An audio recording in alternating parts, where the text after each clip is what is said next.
The delivery shattering explosion ripped through the silence. Blinding light engulfed everything, and the ground shook violently underfoot. Smoke, dust, and debris scattered everywhere. As the glow gradually faded, Jin, still in shock, stood shielding his twin brothers. Behind him, Daytona and Haytona also stared wide-eyed in terror. What just happened? Jin mumbled, trying to compose himself after the shock. A deep, authoritative voice emerged from the hazy dust. "Oh, the youngest really does have good instincts, doesn't he?" Zed Runcandel slowly stepped out, his single sharp eye fixed on the three brothers.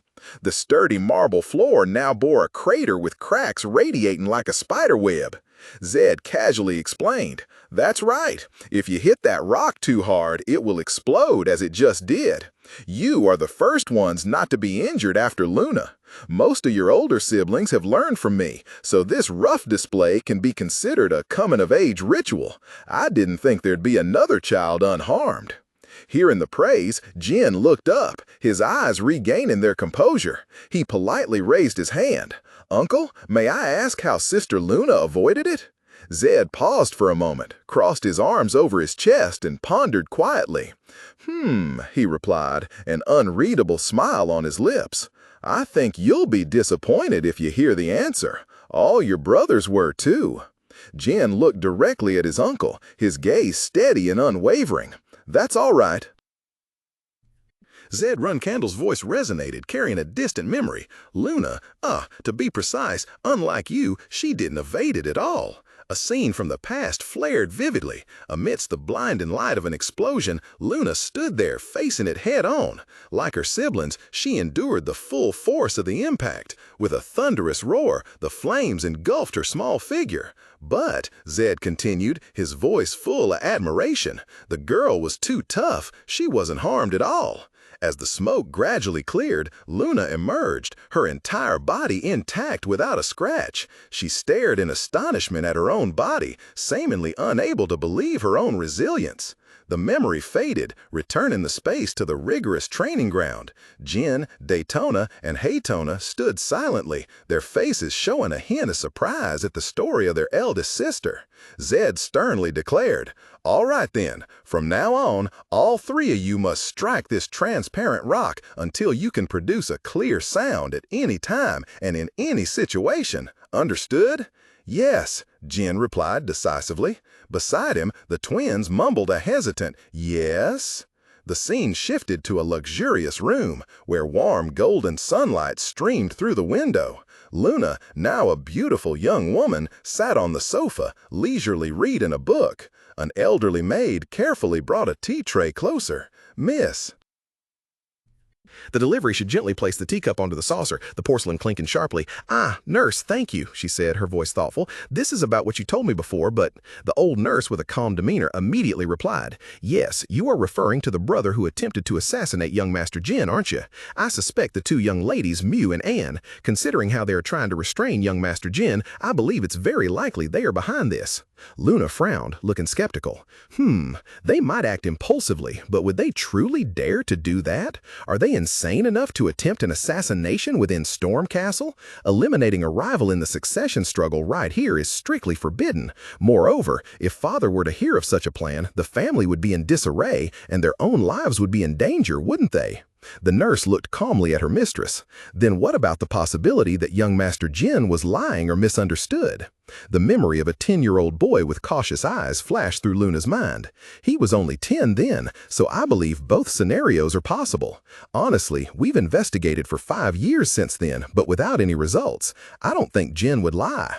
Another, more distant image came to mind, her little brother timidly looking at her with undisguised wariness. For some reason, I feel a little unsettled. Back then, he was still very cautious around me. That wasn't just simple shyness, but because he felt his life was in danger. The faint image of her small, wary younger brother shimmered on the rippling surface of the tea in Luna's cup. That was precisely the atmosphere that enveloped them back then. The nanny, in a respectful tone, asked, "So, should we investigate young Miss Mayu and young Miss Anne?" Luna set her teacup down, a hint of worry in her eyes. "Yes, please do. The fact that we haven't found anything yet makes me even more anxious. I have a feeling it's quite ominous." The nanny sighed softly, worry clearly etched on her face. "I also feel uneasy. I worry that young Miss will be hurt by her siblings again." Luna smiled gently, trying to reassure the nanny who had cared for her since childhood. "Nanny, I passed my 30th birthday a long time ago. Aren't you worrying too much? Anyway, I wonder if Jin is doing all right." "Ah, is young Miss referring to young Master Jed's training?" the nanny asked. Luna nodded, a fleeting tenderness in her eyes. "Yes, by now he must be starting to feel the effects of my mind-eye training. Being hit by transparent stones must be quite painful. I'm sure he's doing well." She propped her chin on her hand, softly closed her eyes, a contented smile gracing her lips as she thought, "It's wonderful to witness someone grow." The next day, 4 hours after the afternoon training session began, under the sky stained crimson by the sunset, on the vast training ground, Jin Runcandel was gritting his teeth in endurance. Sweat poured from his forehead, his body tense as a bowstring. A torrent of dark purple aura violently swirled around him, indicating his utmost struggle. "This training, among all the training I've ever done, feels truly awful."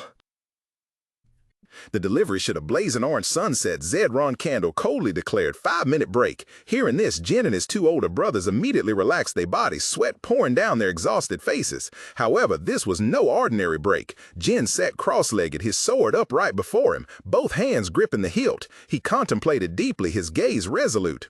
"I thought this was training to control power, but I was wrong. First, I need to increase the destructive power of my aura. Uncle Zed can shatter clearstone without using aura, but my body lacks basic physical strength. Therefore, I must compensate for that weakness by honing my aura. I must hone it until I can hear that clear sound. Only then can I break the stone." Jin took a deep breath, trying to regulate the surging energy flow within his body. "Don't rush, just take it slow," he told himself, his mind highly focused. A thought flashed, giving him renewed determination. "Even my foolish brothers in my past life could do this. That means there's no reason why I can't." From a distance, Zed observed all 3 with sharp eyes. He slightly curled his lips, muttering, "They're all holding up well, but—" Meanwhile, the twins were almost at their limit. Haytona gnashed his teeth, growling miserably. "What kind of break is this? He said it was a break." Zed's gaze completely ignored the twins' struggles. Instead, it was fixed on Jin. A faint yet incredibly sharp and stable aura was gathering around the young boy's body. A look of satisfaction was evident in Zed's eyes. "That kid is truly special." Zed Runcandel mused, a subtle smile fleeting across his stern face. Who knows, the boy might even break Luna's record. Night fell, enveloping the family's vast estate. The air was cold and still, with only the faint whisper of wind through the stone walls. On the training ground, 2 exhausted figures lay sprawled on the cold earth, breathing heavily. Zed stood, his tall frame obscuring part of the moonlight. He looked at his grandson, Jin Runcandel, standing ramrod straight beside him, his authoritative voice echoing in the quiet space. "Tell your 2 brothers that if they plan to collapse again tomorrow, they'd better not show up. How pathetic." Jin calmly replied, "I understand." Zed's gaze swept over the 2 unconscious Tana brothers. "They collapsed later than I expected. It seems they are truly Runcandel material after all," he thought, a flicker of acknowledgement in his eyes. Then his gaze returned to Jin. The boy still stood firm, his small figure exuding unshakable resolve. But this youngest one, Zed couldn't help but be astonished. Why is he the youngest? Disappointment and regret surged within him. If only he had been born 10 years earlier, he could have held the entire Runcandel family in his hands by now. Zed clenched his fist, punching his palm in frustration. "Oh, my accursed older brother, what a pity!" Finally, the intense rush of emotion passed, leaving behind a profound sense of regret. Zed slumped onto the stone steps, letting out a sorrowful sigh. What a pity, truly too great a pity. 1 month later, at the intermediate trainee training facility. Under the brilliant sun of March 1795, a crowd of neatly dressed trainees stood in proper formation, the atmosphere utterly solemn. Amidst the absolute silence, a loud voice echoed across the training ground. "Attention!" The trainees in their uniforms stood rigidly in line listening to the announcement. The intermediate training class has received its first assignment. All trainees whose names are called step forward. The first mission is an escort mission. You will protect the new recruits of the Public Blacksmiths Guild. Those assigned are Houston Vaden. Next, the third mission is a monster subjugation. Your target is Orcs. The location will be the unguarded areas of the Carano Duchy. The participants will be... The instructor suddenly paused, his eyes scanning the list in his hand with hesitation, then frowning. He awkwardly cleared his throat. Mesa, Bellop, Scut, Timet, Kiko, Juicin, Eddington, Sierra, Pills, David. These 10 individuals. Upon hearing their names, Mesa and the blonde trainee beside her were stunned. Both their faces changed color, revealing extreme astonishment. The instructor clenched his fist, striking the paper hard to emphasize the mission's gravity. 25 Orcs must be eliminated. As Orcs usually gather and move in herds, you must be resolute and dedicate yourselves entirely to the mission. The shock on Mesa's face quickly vanished, replaced by a cold and determined expression. Her eyes narrowed, looking sharp as she listened intently. The instructor concluded his speech. "That is all. Petro will inform you of the details. Good luck." As he left, murmurs began to rise from the crowd of trainees whose names were not called. A few whispered to each other, their eyes filled with both pity and mockery. A tall trainee with an arrogant look sneered towards Mesa's group, his tone full of malice. "We should probably prepare some incense in a coffin. There's still time before the mission starts. Why don't you write your wills?"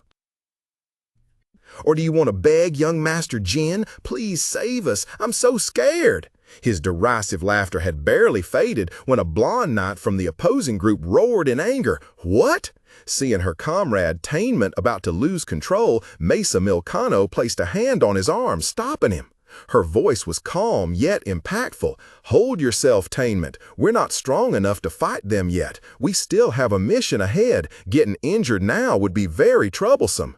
"But Mesa, they insulted young Master." Tainment growled in protest, his face flushed red with anger. "Silence and stand still!" Mesa suddenly yelled, cutting him off. Her blue eyes narrowed, sharp as daggers, burning with intense determination. She glared at the whole team, her voice ringing out firmly. "Have you forgotten? This is Runcandel. We must complete the assigned mission and return after excelling. That's how we can show them. It's the only method we have." Her words were like an undeniable command, extinguishing the fiery anger raging within the team. Under Mesa's firm and blazing gaze, everyone fell silent. The group turned their backs, their shadows blending into the dense forest darkness, beginning their challenging journey.